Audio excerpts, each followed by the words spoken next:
Hello everyone, it's Jamarl Thomas. Welcome to the Progressive Soapbox. I was going to do this video and just save it for tomorrow, but I'm just going to do this video now and push this video up because I don't necessarily know what's going to take place between now and tomorrow. Let me check my volume before I go into this. Let me say this. If you guys enjoy the content, if you enjoy what's being put down, please consider, I'm bad at doing two things at once. Please consider supporting the content. Good. Please consider assisting the content. I'm trying to pull this off of Google, and even if it's $1 through Patreon or PayPal, it does help. I've gotten to the point where we've started to add additional content in Patreon, so we're trying to make that more of a place for patrons, if that makes sense. I know that sounds a little weird, but it is what it is. On the other hand, if you would like to contribute through the show itself while the show is going on, instead of using Super Chat, you can use an alternative that is at the bottom. You click it and you essentially go through the process. A little Vulcan or something is going to pop up and dance and shake and thank you for your givings, your assistance to the show. There's a lot of weirdness that is taking place right now in Ilib. There's been a disastrous war that has claimed the lives of, if I'm not mistaken, hundreds of thousands of people in Syria. And in claiming the lives of hundreds of thousands of people in Syria, this is not just a civil war. This has not been a situation where elements within Syria got angry and upset with the government and got so angry and upset they started to fight back and creating war. Like in the sense of a total civil war. This wasn't just elements. This was elements from outside of the country assisting these elements, getting this to the point of weaponry. The formation of ISIS in many respects is a direct result of us smashing this Middle East to bits. And there was foreign involvement in making sure weapons, materials, and resources were getting into the hands of people who were, let's say, antagonistic towards the government of Bashar al-Assad. Bashar al-Assad, oddly enough, interestingly enough, did not fall to the prey of Libya. He's still in office. He was not sodomized with a machete. There is nobody giggling over his corpse. He is still in office. In large respect, he's in office because of the assistance by the Russian and the Iranian governments. They stabilize his power domain. None of what I say goes into anything about him, anything about how he ruled. And to some degree, us talking about this, pontificating about this, I don't necessarily say negates what's taking place on the ground, but it does talk about this at a high level, at such a high level that it completely ameliorates the suffering that people are taking place on the ground, experiencing in these war zones. That said, he has secured his country, with the exception of Ilib province. Ilib province is the dumping ground of, for all intents and purposes, the remaining terrorists. Don't take my word for it. This is Reuters. The UN itself says this. The UN fears chemical weapons in a Syrian battle with 10,000 terrorists. That's a weird thing. There are 10,000 terrorists here and they're fearing chemical weapons. Okay, explain. The United Nations called on Russia, Iran, and Turkey on Thursday to forestall the battle in Syria's Ilib province, which would affect millions of civilians that could see both militants and government potentially using chlorine as a chemical weapon. Or at least in this point, they acknowledge that it's not just the government, that the terrorists themselves have access to chemical weapons. Fair enough. We've moved the ball a little bit. Let's keep going. UN Syrian envoy Stefan Mistura said that there were high concentrations of foreign fighters in Ilib, including an estimated 10,000 fighters designated by the UN as terrorists, who he said belonged to Al-Nusra Front and Al-Qaeda. Now, stretch your memory a little bit. We, the United States, have been supporting terrorists in their attempt to undermine that government. This is not conjecture. This is a flat fact. Either by the weapons that these guys were using, that independent studies have shown that not necessarily they couldn't pull these weapons purely from the battlefield alone, that these weapons were being given. I've shown these studies before, or at the very least, this analysis before.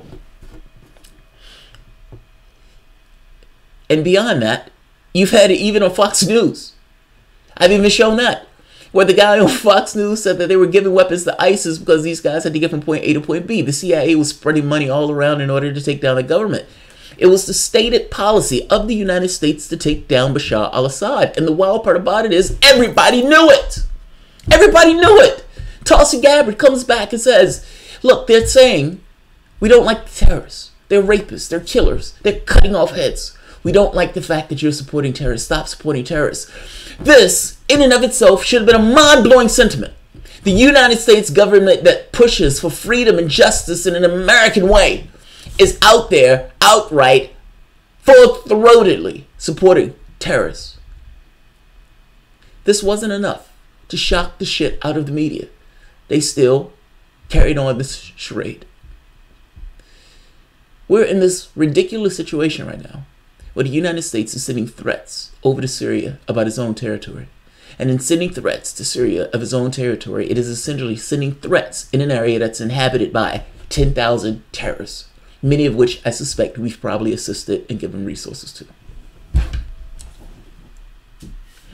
I don't like what's going to take place. Don't misunderstand me.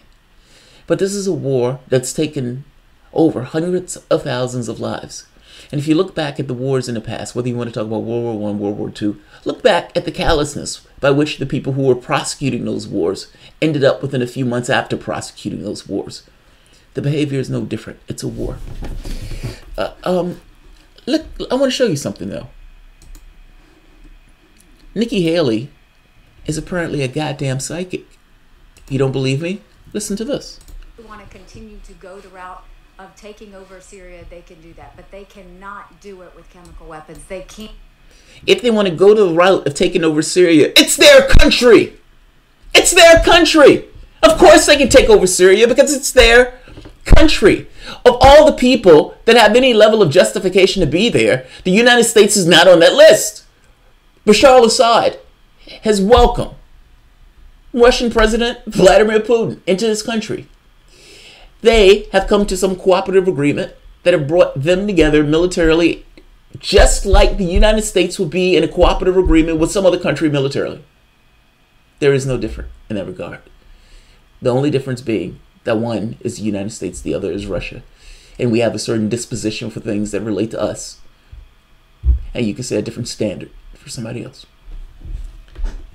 Let's hear what she's saying. This annoyed me. We want to continue to go the route of taking over Syria. They can do that, but they cannot do it with chemical weapons. They can't do it assaulting their people, and we're not going to fall for it. If there are chemical weapons that are used, we know exactly who's going to use them. And this is the exact same. I love that. If there are chemical weapons that are going to be used, I, Nikki Haley, know exactly who's going to do it. It's Bashar al-Assad, that bastard. He's going to use them if they're used. I'm not saying they're going to be used. I'm just saying if they're used. If they're used. You know, people are going to bed tonight and they're tucking their kids in and they're going about their day in the confines of their job, and they don't realize these countries are perched for war, potentially. Not necessarily that they're going to this, you know, willingly per se. But it doesn't mean that they will end themselves into a series of events that stumble into a really shitty situation that have political consequences, that force and compel actions. In the same way that Donald Trump was annoyed that he was pushed into another provocation with Russia. What he wanted, his original sentiment, didn't matter in accordance with the political winds that was pushing and compelling his behavior. I'm saying that you have a situation where you have Turkey, Qatar, Iran, the United States, France, who else? Russia. All of them. Israel. Even Israel is involved in this. In this one little spot with the red line drawn around this idea of a chemical weapon. And it's very possible that terrorists have access to chemical weapons. You've had Russia, who's drawing their own red line, saying, if you attack Bashar al-Assad, we will attack you back. You have a recipe for stumbling into fuckery. People are tucking their kids in. They probably don't pay attention to this. They probably have no idea this is taking place right now. This is taking place right now in this little spot on the map called Ilib province. Alright guys, I'm going to end this here. I'm not going to keep this one long. But I am going to put the links at the bottom of this video for the other videos, just to give you a heads up of what's taking place. Thanks all.